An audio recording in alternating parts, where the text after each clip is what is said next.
Hello friends, what's going on, and welcome on back to the channel Football Therapy with me, your host Jan. And you know what, with this handheld branded microphone, I'm feeling ever increasingly like a host. Although I used to wear the lapel mic and I'd do a lot of, gesturing, and that was quite hosty. Anyway, welcome back to the channel. Of course, we drew with Brentford in the West London derby last night. Dagger to the heart with a long throw. That Garnacho, after actually looking pretty bright off the bench, lost his man at the back post. Was Ouattara offside? They didn't speak about it on Match of the Day. But the truth is, the real talking point about yesterday is what we learnt about certain players, rotation, and I know it feels like a loss for Chelsea. It must feel like a win for Brentford. There's lots of positives still for Chelsea. That should not get lost in the wash. And of course, valuable lessons learned. I've obviously done a match review on that. If you are yet to watch it, I'd urge you to go check it out, because on my match reviews we look at some data, stats. I know that sounds a bit like, sanitized? Not sanitized is the word. Maybe not as exciting, but it is good because it's important to look at heat maps, who was playing where, who was doing well. So, go check it out, man, if you're yet to watch my match review. But today, I will do a little bit more on it, on the fallout, the sort of post-mortem, if you will. But there's some transfer news of late that I haven't reflected on. Mainly the whole Mike Maignan and Mark Guehi free transfer thing, that Chelsea might be keeping their powder dry to get two superstar high-profile players for free. That could be very interesting indeed, so we're going to reflect on what Graham Bailey has been saying. So, yeah, welcome back, guys. It will be more match review, but I guess talking points and then transfer news. So, yeah, thank you for joining me. As always, I'm very grateful for you guys, my following, my friends, my community here on Football Therapy, and you can be part of that just by visiting, subscribing. We are, of course, on the road to 200,000 subscribers, which is an incredible amount of people that I'm very grateful for. The subscribership has slowed down to a glacial drip, but when you get, near 200,000, unless you are, I guess I don't appeal to the broadest of audience, but if you do dig it, man, I would really appreciate you subscribing, because at time of recording, we're 198,768 subs. Which means we're 1,232 off. There you go, great maths. So thank you for doing that. Alright, let's get into it. A little bit more on the game, I think, first. It's not a disaster. Chelsea remain undefeated, and I believe this is our best start to a Premier League season since Tuchel's 2021 campaign, when we were champions of Europe. We'd brought some superstar striker called Romelu Lukaku, who was going to win us the league. Different times, eh? Boy, did we not know what was coming. So lots of it's one of those things. It's undone by a long throw. Ultimately, we lost that game yesterday in the first half. I didn't think Maresca was being arrogant or anything like that, but I do think he will have learned a lesson, thinking, right, I know, first of all, there's three players that was going down our left-hand side that simply stopped us from dominating the game. And the problem is, I say this so much in football, guys, it not only is it a tactics, a physicality thing, footballing ability, but it's hugely psychological as well. You need to set the narrative in a game, impose the role you are playing. Sure, if we came back and won that game, it would have been a great comeback, but the lessons learned would have remained the same. Which, of course, the left-hand side was simply not ready. Hatto, Gittins, and indeed Buonanotte to a degree when he was sort of in the left pocket sometimes. That lesson would have remained. The Moises Caicedo, super goal that we thought was a winner, probably deserved to be a winner, that amazing goal. I'm not saying Brentford didn't deserve anything from the game. I'm just talking about Chelsea perspective. Had we been more appropriately set up from the beginning, which Maresca would have learned from that game, then you sort of set your stall out. You're like, right, we are occupying this role in the theatre, in the narrative of this football match. We're Chelsea, we're better than you, we're knocking it about, we're going to score in the first half. And even if we don't, we look like we're going to. We didn't do any of that. Yeah. So we made it tough for ourselves. That's what you need to do when you're Chelsea against Brentford, you know? And it's notice you will have games like this, but this is what you need to try and do. And when you've got players like Gittins, Hatto, and indeed Buonanotte for different reasons looking so undercooked, you are not in a position to occupy that role. You're just, you know, we're all watching, oh, this ain't working. Now look, we know what the good is, yeah? Neto's been consistently threatening as a winger on both sides, works really hard, incredible acceleration. It's got the odd goal and assist in him, very good. One of the more senior attackers at 25, 26, he's 20, but they're all pretty young. Caicedo, amazing. Enzo, solid. You know, we knew Cucurella and Reece James are super quality. Bringing them on was going to make us better. Similarly with Cole Palmer. Joao Pedro got another assist. He didn't play the best. Apparently he's not 100% fit, says Maresca. But I actually said in my match review, and I'll echo the sentiment here, that I don't think he played that well because of who was around him. Basically, if you put different players around him, he plays better, I think. And yeah, we know what's good. The centre-backs didn't have their best day out. Again, I don't know, maybe it's something to do with a combinational play. And we are about to talk about Mike Maignan, and many of you will be like, well, Sanchez has been okay. Yeah, and he was okay. He made some great saves in the West London derby against Brentford. And similarly, freaking Kevin Kelleher, he's always out to frustrate Chelsea, whether it be in finals at Wembley or indeed now for Brentford in the Premier League. He's a great goalkeeper. He made some excellent saves. And, you know, not only did he make some good saves, there's a couple of opportunities that Palmer, you know, he stuck one over at the very end, and Palmer ran onto one that he did force a good save from Kelleher, but had he just put it a little bit more on the corner, you know, Kelleher's getting nowhere near it. So we know what's good, and there's a lot of good about Chelsea. But Maresca took the risk. He rotated too heavily. Buonanotte did look good on the ball. I don't want you guys to think, oh, he's just some scrub that looked, you know, completely off it. Of course, he is a Premier League proven, to a degree, inverted commas, player. I did find it fascinating. that Maresca was prepared to just start him in a Premier League game. I guess it's a fitness thing. He passed all the fitness tests. In the number 10 role, you've got a level of freedom and perhaps not too much responsibility defensively. So Maresca thought, if there's ever going to throw in a player in my system, that I just need them to express themselves and they don't need to be too tactically disciplined, too defensively disciplined. It's the number 10 role. It's the, you know, the Cole Palmer thing. So let's just see what Buonanotte does. Did show some good instincts on the ball in terms of one touch, but he did look like he was getting bodied off the ball a little bit, and he got hooked to half-time. So ultimately, he, despite tiny green shoots, failed experiment of the first half. And of course, Hatto and Gittins, our whole left side was flawed, and therefore you need both sides firing to break down a low block and counter like Brentford. And it was literally in that first half, give it to Neto and let him try and take on his man 1v1. It was Neto in vibes in that first half, and that's too much responsibility, too much pressure, too much weight for Neto to handle. And of course, we saw the changes. So Maresca would have learned, yeah, the Gittinses of these world, the Hattos, and even to a degree Buonanotte, you start them against Lincoln in the Cup.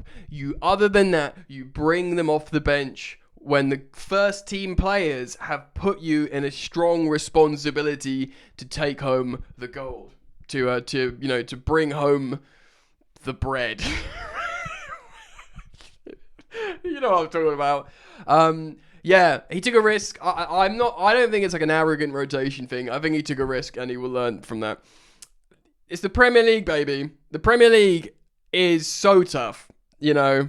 It's so friggin' tough. Ask like Man City at the moment, who was, you know, Guardiola's super team. They're going through it. Do you know what I mean? They might even lose to Man United later today. Who knows?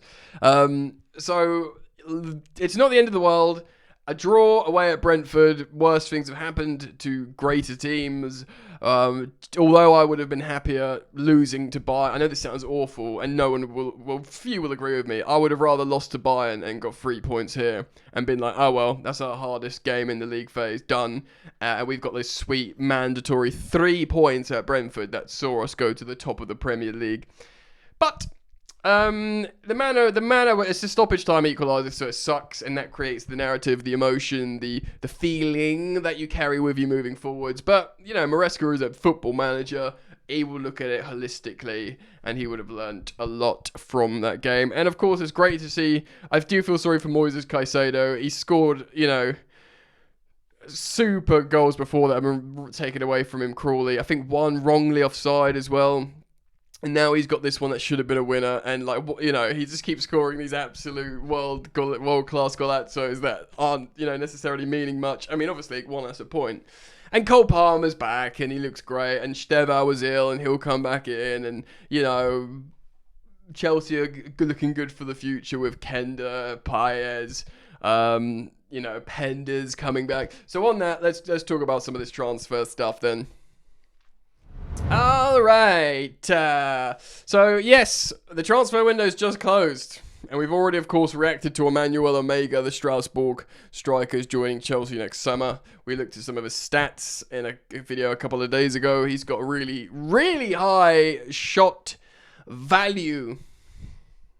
Yeah, it's one for the boffins, the nerds, the point dexters, the geeks, etc. I'm just going to read you something off the Boot Room. It's an exclusive.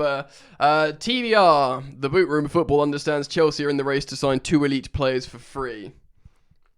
And these, of course, are Mignon and Guehi. The Blues spent £285 million on signings during the summer, taking their total spend, not net spend. Of course, net spend's very low with the sales. More than 1.5 billion under the new Blue Co ownership, which is quite remarkable considering they only took over in May 2022. This is what they do. They buy and sell like a stock market.